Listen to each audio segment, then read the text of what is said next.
Bonjour à tous et bienvenue, vous regardez l'autre campagne et aujourd'hui on commence à s'intéresser aux arrondissements lyonnais.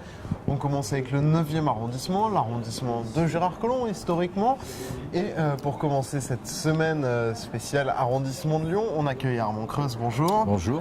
Alors vous êtes le candidat dans le 9e arrondissement pour le Front de gauche plus le Gramme, sachant que vous êtes d'un autre petit parti qui s'appelle la Gauche unitaire. Ah bien, si vous voulez, c'est une précision. Je suis candidat pour la liste Lyon citoyenne et solidaire, soutenue par le Front de gauche, le Gramme et peut-être les écologistes qui n'acceptent pas la décision d'Europe Écologie de faire cavalier seul. Et moi, je représente la troisième composante du Front de gauche qui s'appelle Ensemble, dont Gauche unitaire fait partie avec d'autres petites formations. Oui, il y a des sous-ensembles, des Voilà. satellites, Non, des nébuleuses. non, pas du tout. Il y a et des étoiles filantes. Il y a trois composantes. Voilà. Armand Creus, pourquoi vous avez choisi, vous, d'aller dans le 9e arrondissement l'arrondissement de Gérard Collomb, c'est pas votre arrondissement? Vous avez tout à fait raison, c'est pas mon arrondissement, mais nous avons fait effectivement une liste de rassemblement avec plusieurs composantes, donc du Front de gauche et du Gramme. Et surtout, nous avons fait une liste où, si vous voulez, il y a la caractéristique de notre liste, c'est que les têtes de liste sont extrêmement jeunes, moyenne d'âge 32 ans. Je suis le doyen. Dont vous? Je suis le doyen. Je suis le doyen. Écoutez, c'est un honneur pour moi en tant que doyen d'aller dans l'arrondissement de Gérard Collomb, qui a un an de plus que moi, et puis on se connaît bien quand même.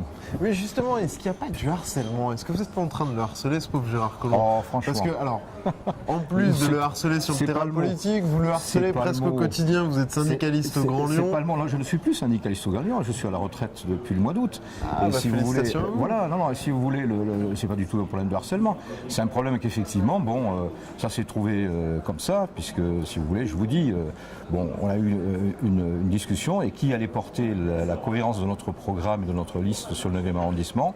Eh bien écoutez, moi, il n'y a aucun problème. Je connais bien Gérard Collomb depuis 25 ans et donc je pense effectivement que je suis à même de porter les valeurs de notre liste et le programme de notre liste face à lui sans être particulièrement intimidé, parce qu'il est quand même intimidant. Vous trouvez? Ah écoutez, oui, il est C'est-à-dire que intimidant. vos collègues, ils n'avaient pas spécialement envie d'aller se le cogner dans le 9e? Je sais pas, il faut leur demander, mais de toute façon, on a fait un accord qui est l'essentiel, c'est les valeurs qu'on porte sur l'ensemble de la liste. Donc nous avons un projet de ville, et ce projet, il s'appelle Faire ville ensemble. Dans ce projet, nous allons le décliner dans les 9 arrondissements. C'est surtout Mais ça qui est vous, important. personnellement, Oui. en quoi vous pensez pouvoir mettre Gérard Collomb en difficulté dans ce 9e arrondissement? Non, c'est pas le problème de mettre Gérard Collomb en difficulté dans le 9e arrondissement, c'est le problème de porter un projet de ville sur l'ensemble des arrondissements. Nous déclinons un projet de ville. Donc ça aurait pu être moi ou quelqu'un d'autre sur le 9e arrondissement. Là, on a fait des boutades sur mes relations avec Gérard Collomb. C'est pas ça la question importante, c'est pas un problème personnel. Ce qui est important, c'est ce qu'on défend comme projet alternatif à la vision qu'a Gérard Collomb et son équipe, parce que je sache, il n'est pas tout seul. Hein, et même il a des ralliements aujourd'hui, dès le premier tour, il va chercher très loin, voilà, y compris des opposants de droite qui viennent sur sa liste. Ça pose un problème quand même sur quelle vision on a, et quelle impulsion on donne à cette ville, surtout qu'il a quand même, à marche forcée, imposé une métropole, pas de manière très démocratique. Quand vous voyez les ralliements qui viennent de la droite, Ouais. des gens de droite qui rallient Gérard Collomb, Ouais. vous dites de toute façon, pour le deuxième tour, du coup, il sera impossible entre lui et nous de faire alliance? On n'a jamais dit ça, Ce qu'on dit, si vous voulez, c'est qu'il faut effectivement qu'on arrive à avoir un débat droite-gauche dans ces élections. Parce que le problème, c'est quand même, les gens sont perdus aujourd'hui. Les gens sont perdus. Alors, ces élections municipales, elles ont quand même une caractéristique, elles interviennent dans un contexte national où les gens sont perdus. Parce que la politique de François Hollande, c'est pas celle pour laquelle ils ont voté. François Hollande voulait s'attaquer à la finance. François Hollande voulait effectivement faire l'inverse de Sarkozy. Et en matière économique, il fait la même Mais chose. est-ce que localement, c'est quand même pas devenu... ça a été assimilé de se dire que localement, il fallait essayer de faire des gouvernements d'intérêts locaux Ça, c'est- en mélangeant gauche et droite? Ça, c'est peut-être l'opinion qu'on essaie de faire rentrer dans la tête des gens. Mais plus que jamais, il y a une différence entre la gauche et la droite. Plus que jamais. Mais alors, si je comprends bien, pour Oui. répondre à ma question, est-ce que vous envisagez un jour de faire fusion avec Gérard Collomb et du coup de faire ville ensemble finalement avec des gens de Écoutez, droite si vous fusionnez? Bien sûr, et tout dépendra tout dépendra du score que nous ferons au premier tour. Plus nous ferons un score au premier tour avec notre liste, parce que si vous voulez le débat, c'est nous sommes l'UMP, c'est l'alternance. Nous, nous sommes l'alternative. Et donc, ce que nous voulons, c'est le démontrer et faire un score très très important qui tire à gauche et qui fasse qu'au deuxième tour, Gérard Collomb tienne compte, soit obligé de tenir compte de notre force, de nos idées, de nos propositions et qu'on puisse faire au deuxième tour une alliance sur des bases effectivement qui le permettent et qui permettent de battre à la droite et de tirer du côté d'une alternative. Qu'est-ce que vous proposez, vous, pour le 9e arrondissement, puisque vous êtes tête de liste dans le 9e arrondissement, que c'est une élection locale, c'est plutôt 9 élections qu'une élection. Comment non, vous on n'est pas d'accord. On n'est pas d'accord. Ce n'est pas 9 élections. C'est une seule élection qui se décline dans 9 arrondissements. Pas d'accord du tout avec ça. Vous voyez. Comment vous pensez, vous, arriver justement à gonfler le score du Front de gauche dans le 9e arrondissement? Sur quoi vous voulez attaquer Gérard Collomb? Parce que son bilan sur le 9e, c'est la Duchère et ça plaide plutôt pour lui. Ben, je sais pas. Justement, le problème, si vous voulez, c'est que le problème, c'est resituer le 9e dans la dynamique du projet de ville que nous portons. Donc le 9e est un arrondissement effectivement dynamique, comme Lyon est dynamique. Lyon a beaucoup changé, tout n'a pas été négatif, loin de là, mais le dynamisme du 9e et de Lyon n'a pas empêché que dans le 9e, comme dans tous les autres arrondissements, il y a effectivement de la pauvreté, il y a du mal logement, il y a des gens qui effectivement ont des revenus qui ne leur permettent pas de survivre. Il y a donc tout un tas de difficultés que vivent les Lyonnaises et les Lyonnais, dont on parle peu, on parle beaucoup chefs d'entreprise, on parle beaucoup sièges sociaux, on parle beaucoup grandes sociétés qui viennent s'installer. On ne parle pas de la vie quotidienne des Lyonnaises et des Lyonnais. Et de ce point de vue, nous avons des propositions à faire, par exemple en matière de transport.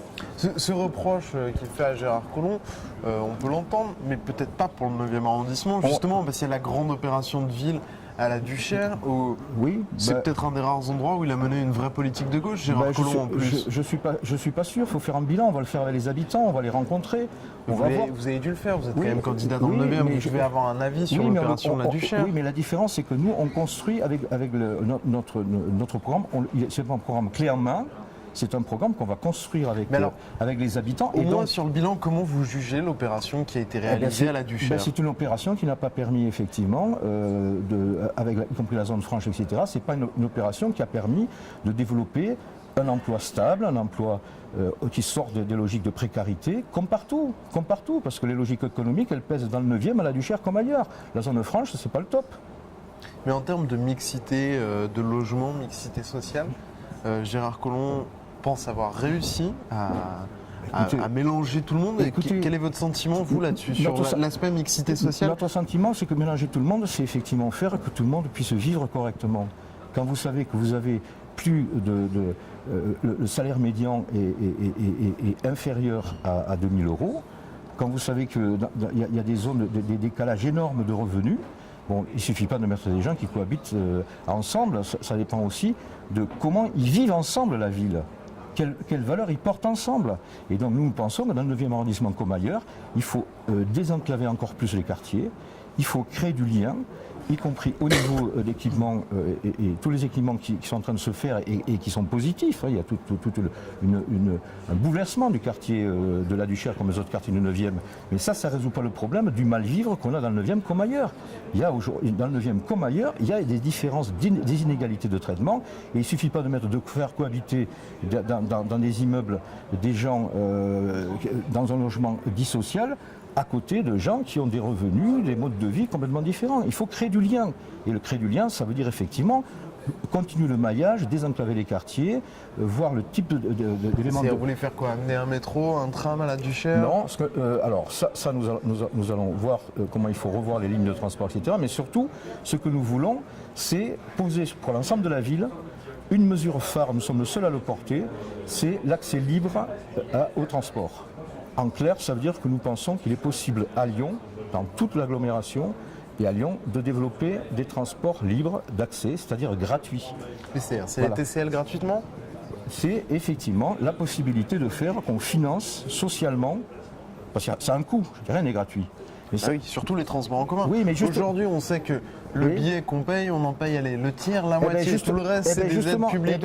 Donc comment dire demain gratuit? Non, justement, vous voyez, c'est ça qu'on va développer. Et je vous invite, lorsque nous allons faire des initiatives de ville par arrondissement, nous allons faire une initiative sur les transports pour développer notre programme sur l'accès libre à la mobilité pour tous. Non, mais alors comment vous faites concrètement? Demain, je prends le Je vous explique TCL comment gratuitement. je vous explique comment on fait. Expliquez-moi. Je vous explique Et rapidement. La structure du coût des transports, c'est effectivement un tiers, même pas par le billet, un tiers par les subventions, et le reste, c'est le 1% transport dans les entreprises. Et nous pensons qu'en augmentant les entreprises et les grandes surfaces, on a des mesures de financement où on peut effectivement faire que c'est pris en charge socialement, le coût, et c'est gratuit individuellement. Et ça permettrait la mobilité et lutter contre la pollution, parce que Lyon, dans le 9e comme ailleurs, est une des villes les plus polluées de France. Puis ça vous permet finalement d'abaisser la part que François Hollande donne aux entreprises en ce moment.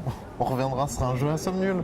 Non, je ne comprends pas la sens de votre question. Si vous augmentez la part des entreprises, ça veut dire que finalement l'argent qui leur a été donné à par François Hollande pour alléger leur compétitivité. En plus, on la récupère, oui, parce que ça, on n'est pas d'accord avec ça, nous, parce qu'on n'est pas d'accord sur cette logique de diminuer la dépense publique, de tout donner aux entreprises pour une compétitivité. Ça fait quand même pas un peu Juras gratis en 2014 de proposer la gratuité des TCL? On va vous le démontrer, il y a des villes qui le font. À Aubagne, il y a plusieurs collectivités qui le font, ça existe. Aubagne, une ville gérée par les communistes, justement. Oui, mais moi, je veux dire, on est plus large que les communistes, mais là-dessus, effectivement, ce qu'ils ont fait à Aubagne et d'autres collectivités, c'est intéressant, c'est pas une utopie. Vous voyez, ça, pourquoi on n'en parlerait pas au cœur de la campagne de ça? Eh bien, vous venez d'en parler. Voilà. Merci beaucoup, en tout cas, Armand Creuse, d'avoir répondu à nos questions. On arrive à la fin de l'émission et demain, nous recevrons Alain Giordano, le maire du 9e arrondissement, qui sera candidat sur la liste de Gérard Collomb. Merci beaucoup et à demain. Au revoir. Merci à vous.